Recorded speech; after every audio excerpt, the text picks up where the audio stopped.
gamer friends, I'm Danielle. And I'm Josiah. And we are ready to roll.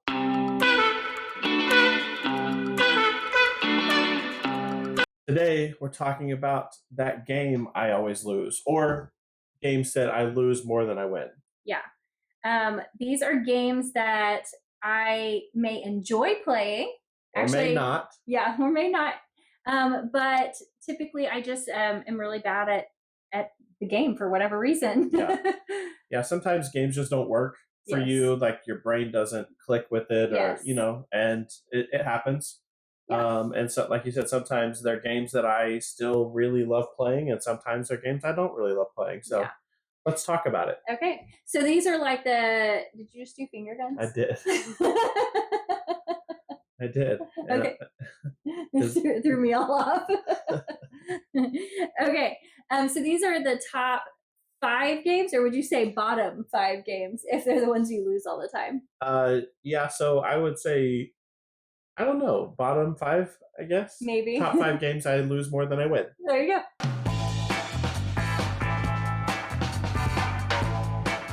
So my number 5 is Forest Shuffle.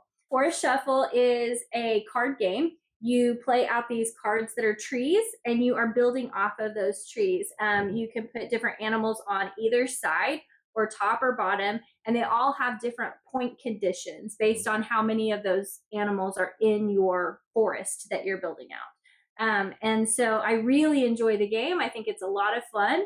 I like building out my forest. The animals are super cute. All of the art is good, but I just never win this game.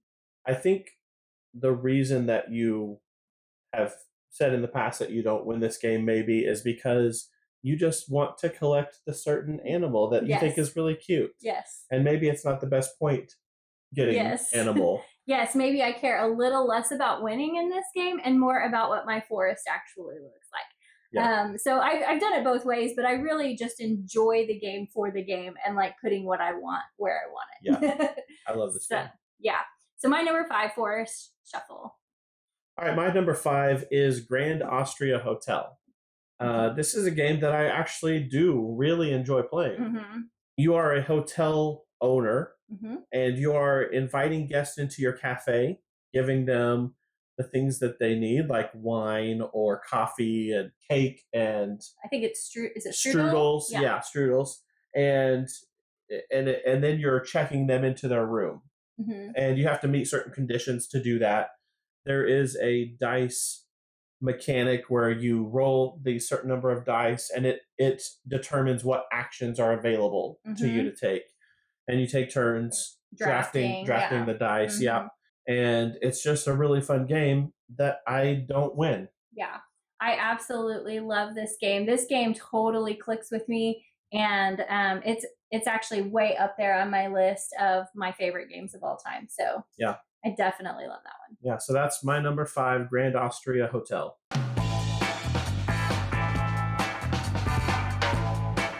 My number 4 is Cascadia. Now, most people know what Cascadia is, but just in case, it is a game with tiles of different habitats with animal tokens, and you draft a combo of those. Like, so you're taking a tile and a token with every turn, and you have to place it in your own tableau that you're building out. And the habitat tiles you try and match, and then the animals score based on certain conditions. So maybe eagles need to be alone. They can't be around other eagles. Or no, they're not eagles. They're hawks. Yeah, hawks. Yeah. And they don't like to be around other hawks. And so, but they want to be in line of sight of other hawks. And so there's certain conditions that you have to meet for these animals. And so I really enjoy this game. I actually think this game is pretty relaxing. It's a very chill game. Yeah, it's not stressful or anything like that. But I just don't typically win this game. I have before, but not very often. Yeah, this is a great game. It's pretty quick too. It is. It's not a real long game. Yeah, maybe 20 minutes or 20, something. 30 minutes, something in that range. Yeah. It's pretty simple, even in the concept of how you score, how you win the game. And it's just about putting together the puzzle. Yes. Really is what it is. And there's, I think, 5 different animal types that you can score on. And so you got to figure out how to get the certain animal in the certain habitat in the certain configuration that's on the card, the scoring card. That even makes it sound a little more complicated than it is, really. Yeah. But that is my number 4, Cascadia. All right. My number 4 is Dice Miner.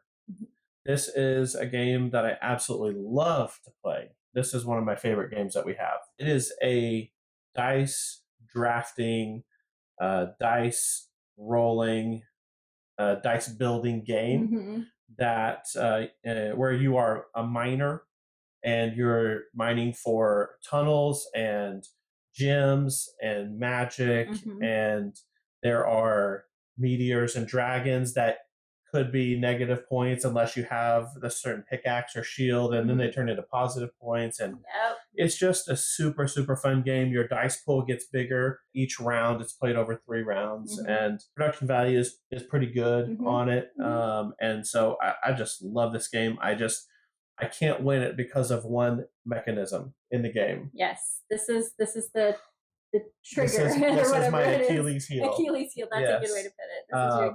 It's push your luck. And I love push your luck. I want to push just one more. Give me one more roll. It's right around the corner. My winning combination is right around the corner. If I roll one more time. Never take up gambling. yeah. I can't gamble at all. Yeah. But I love that aspect, and I almost always bust, if you will. And so anyway, I don't win the game, but I have a blast losing. Yes. Well, what's really fun is so you can play this at, I think, 2 to 4 players or something. But at 2 players, because it's the same amount of dice no matter how many people are playing. Yeah. And so if it's at 2 players, you just have this giant pile of dice by the end that you just get to roll all of them. And it's so satisfying. There is something satisfying about that. Yeah, so that is my number 4 game, Dice Miner.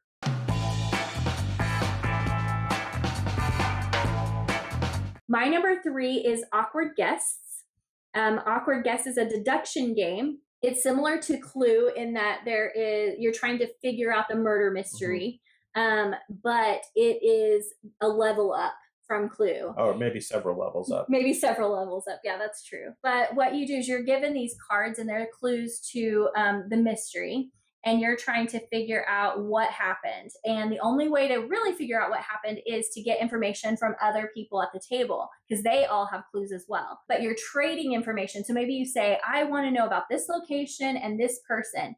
And if they have a clue about that, they can trade with you. They have to be equivalent. Size of clues. Either a clue worth 3 points total or 3 1-point clues. Yes.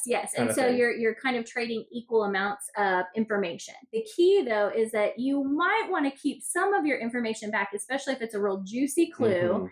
Then you may not want to give that information. And so there's a very nice push and pull to this about what information are you going to give and what information are you going to hold back. Because you want people to trade information with you, or you'll never figure it out. Right. So you have to trade. You have to trade some of your clues, but you definitely maybe want to keep some of your juiciest clues to yourself so that it goes back into the deck, and then no one else has that information. Yes. This game is really fun at about 5 players, but it doesn't matter how many players I play. I usually do not win this game. Yep. So I always think, okay, I've got it now. I know what the mystery is, and then I look it up and I'm like, and I'll have missed one of the things. I'll have 2 out of the 3 or whatever it is, and you were mostly right. I was mostly right, but just not right enough. It's a super fun game. I love this one. It is. But that's my number 3, Awkward Guests. My number 3 is very similar to my number 4. It's Cubitos. It's another dice drafting, dice building race game. This is a race game. Dice Miner is not a race game, but it's super quirky art. It's kind of humorous and funny. Yeah, it's really weird actually. And a lot of you have Cheese as one of your characters. There's a character. There's a llama. Yeah. It's just so random. And so the dice that you draft have special abilities, and you get more and more of those as the game goes on. And you roll, and you either stop rolling after a certain point when you feel like you can't roll anymore without busting. Yes. Or you bust. Guess who busts a lot of times? this guy. Yes. Yeah, because I love push your luck. Yeah. And you always think, I can get one more thing here. Yeah. And so anyway, I always end up losing this game. I might have won once or twice. You've won it before. But I lose most of the times that we play this. But again, I just have so much fun with it. It's I don't even mind losing. Well, I mind a little, but I still have so much fun that it outweighs that. So, for sure. Yeah.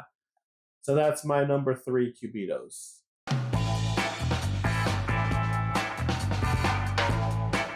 My number 2 is Boop. And Boop is a very simple game to learn, but it is a really difficult game for me to play. So the object of Boop is you have this little quilt and you get to put 3 kittens. And once you get 3 kittens in a row, you change those out for cats and you get 3 cats in a row and you win the game. Sounds very, very simple. But when you place a kitten or a cat onto the quilt, it boops or moves all of the other cats and kittens around it. In that direction, in a direction. Out. And so you're trying to, I guess, think ahead in, okay, if I put my cat here, it's going to boop this one here, and that's going to move it in place where he might be able to get 3 kittens in a row. Yep. It's the trying to figure out where the cat is going to boop and being able to think ahead that my brain does not work well with. I just cannot get this game. I can play it and I like it. I just can't quite get there. Yeah, it's very chess-like. It is. So it's a real thinky game. It's one of those where you, like she said, you have to kind of think 3 or 4 or 5 steps ahead to be really successful at it, because if I boop her cat here and this cat here, then she's going to do this and then I'm going to do that, and I'm not thinking near that many steps ahead. There's an Office reference there if you know. Anyway, so it's a very fun game, very simple, but also at the same time difficult. Yes. There's a lot of game there. Yes. Yeah. The first time we got this and started playing it, he literally won 11 times in a row before I ever won. And I think he was probably taking it easy on me because he felt bad after me losing 11 times in a row. And then I was like, okay, I'm done. I can't do it. Yeah. But anyway, so that just tells you right there, I am going to lose this game most of the time. But I still enjoy the game. I like it. Yeah. And that's my number 2, Boop. My number 2 is Lost Ruins of Arnak. This is one of those that I didn't enjoy playing. I know, and I liked it so much when we got it, and you did not like it. Yeah, I really didn't. It just, for some reason, didn't work for my brain. I feel kind of dumb about that because it's so popular. Everybody loves this game. And I just, for some reason, couldn't make it work. And it's a game where there's an artifact track on the right-hand side that you're trying to climb to get the biggest in-game points. Yeah. And then you, on the left-hand side, you're traveling to different locations to get resources and fight monsters and deck building a little bit. It's not super good deck builder, but it's just I would say like a tight management, tight resources and stuff. And so it's not like big deck building. No. It's just, but it does have a deck building element. Yeah, it does. It has grown on me quite a bit. I will say that. I like it more than I did the first couple of times I played. Yeah, that's true. Yeah, and we actually bought one of the expansions for this game, which turned it into a co-op game, which helped me a lot. I really liked that one. Yeah, and I liked it too because it had then you have different characters that you're actually playing, and they're a little bit asymmetrical, not completely. A lot, but yeah. And it gives you just an extra little thing that you can do, and I really enjoyed that part. Yeah. It is a lot of fun, but and like I said, this game is creeping up on my likability scale. Yes. So I'm sure it will continue to climb, but I don't think I've ever won it. No, I don't think so. And so for that reason alone, it is number 2 on my list.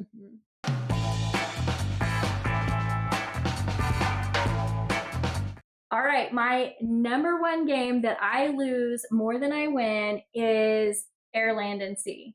And he would have known immediately because he loves Air, Land, and Sea, and I enjoy the game. I just cannot win this game. So the object of Air, Land, and Sea is there are 3 theaters of war represented in cards, and you are dealt 6 cards, each person. And that's all that you get for the entire game. And the whole object is to win 2 out of 3 theaters of war for the round. So you have to figure out, how do I win 2 out of the 3 theaters with these 6 cards that I have? And each card has an ability on it. Most of them have an ability on it. And they either give you a benefit when you play it, or they do something to the other player, like some sort of shenanigan that makes them not be able to do something. Or it hurts them in some way. Plan. Yeah, disrupt their plan. That's a better way to say it. So yeah, you have to figure that out with these 6 cards. And inevitably, even when I think I'm like, okay, I've got it this time, I am going to win, I'm going to be able to do it. And then he's like, boom, and he plays something and it messes everything up and I lose the round. And this happens over and over and over again. And I'm just like, no, what am I doing wrong? Yeah. I just cannot think that far ahead or something. I'm not sure, but we are playing 2 completely different games when we play this together. Yeah. This is, again, one of my favorite games that we have. I love the idea of the puzzle of, I've got these 6 cards and they all do something different. And how can I put this together in a winning strategy? Right. And sometimes there's bluffing where I'm like trying to make her think I'm going after this theater, but I'm actually not. That's a throwaway for me. And to throw her off the scent. So she builds up on that one. And then I come in late with the other 2 and things like that. And I love the shenanigans you can get up to, messing her up, or when she throws a wrench in my plan and then throwing it right back at her. Yes. I just love all of that stuff. And so it does have like a little bit of take that in it, which we don't mind, but I know some people don't like that in games. So yeah, it's a great game. Yes. So that's my number 1, Air, Land, and Sea. My number 1 is Earth. This one is maybe one of my least favorite games we have. I know that that's crazy. It bothers you. I know that I don't enjoy it. It's a game where there's a middle section of shared victory points that you guys can both go after, or however many people are playing can go after. And then you're building out a tableau of cards that you build trees on and put little green cubes on to get victory points. And there's some comboing that can happen in that. And in your other tableau that you're paying soil to get these other resources. And there is actually a pretty cool action system that you really like. Yeah, it's where, so when you choose an action, it gives you, it tells you exactly what you're doing. But then the other people that are playing against you also get to take an action. It's a little bit lesser action, but they're still taking an action on your turn. Yeah. So it feels like the game keeps moving. Yeah, it does. And so that's what I really like. I love that in games when you get to do just a little something on everybody's turn. It just makes it not feel, as much downtime. Yeah, there's not as much downtime. It makes you feel like you're doing something. And another thing I think is that it had, like, literally everything gives you points. Yes. So you get points for composting. You get points for how many pieces of like plant or tree that you're building up. You get points for these cards. You get points for these green cubes. Victory points in the middle. Yeah, so everything is giving you points, and sometimes you really hate that in games. I think I get a little overwhelmed. Yes. With not knowing, like, what is the path that I'm supposed to go down. And that's a flaw in me. And so it's something I'm working on, is being able to just have fun and try something. Yeah. Right. Just try a strategy. Yeah, because I'm so competitive that it's hard for me to just like say, okay, this game, I'm just going to try this. And if it works, great. If it doesn't, great. That's really hard for me, but I am working on that. And that's probably why I don't enjoy this game as much. And so maybe when I grow even more as a gamer, we can come back to it and revisit it and see if anything's changed. Yeah. But as of right now, I don't ever win it. I've never won this game. Yeah. And it is easily number 1 on my list. Yeah. So that was our top 5 games that we lose the most. If you enjoyed this video, please like and subscribe. Yeah, and tell us in the comments below what your top games are that you lose the most, or if you have any funny stories about the time that you lost. Thanks for watching. We'll see you next time. Bye. Bye.